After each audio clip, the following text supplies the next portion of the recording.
Assalamualaikum warahmatullahi wabarakatuh. Di sini saya akan menjelaskan tentang materi stabilitas, macam-macam uji stabilitas. Pengertian stabilitas sendiri yakni stabilitas merupakan kemampuan zat obat atau produk obat untuk tetap di dalam spesifikasi yang dibentuk untuk menjaga identitas, kekuatan, kualitas, dan kemurnian suatu obat. Selanjutnya yakni macam-macam uji stabilitas. Nah, untuk macam-macam stabilitas sendiri ada 4 macam, yakni yang pertama stabilitas kimia, yang kedua stabilitas fisika, yang ketiga stabilitas mikrobiologi, dan yang keempat stabilitas toksikologi. Selanjutnya yakni macam-macam uji stabilitas.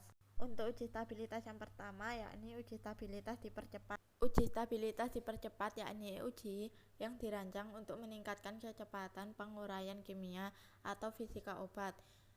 Dilakukan dengan cara membuat suatu kondisi penyimpanan yang dilebihkan untuk memantau reaksi penguraian dan memperkirakan masa edar pada kondisi penyimpanan normal.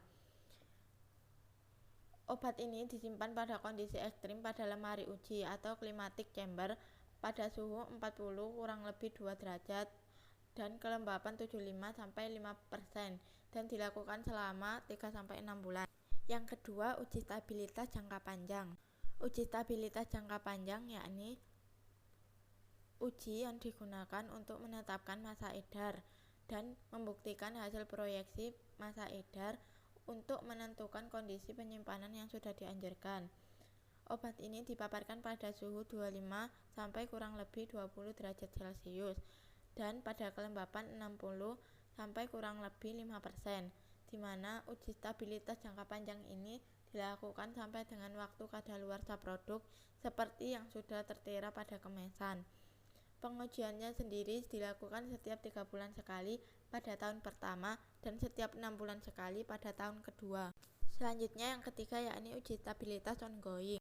Uji stabilitas ongoing yakni uji yang digunakan untuk memantau produk selama masa edar dan untuk menentukan bahwa setiap produk itu tetap dan memenuhi spesifikasi yang sudah dijaga dalam kondisi penyimpanan yang tertera pada label. Pada saat pemasaran atau ongoing, tetap dilakukan uji jangka panjang, di mana uji jangka panjang tetap melihat pada bulan keberapa akan mengalami penurunan sampai waktu yang sebelumnya sudah ditentukan. Selanjutnya yakni uji setelah digunakan.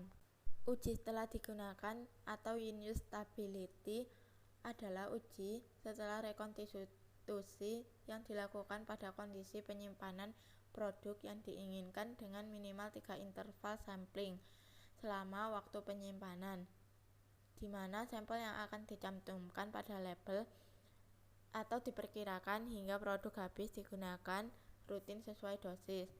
In-use stability sendiri dilakukan pada suhu 40 derajat dengan RH 75 sampai 5% dan diukur pada 3 waktu yakni pada hari ke-3 sampai 15, ke-30 dan hari ke-90. Yang kelima yakni follow up stability.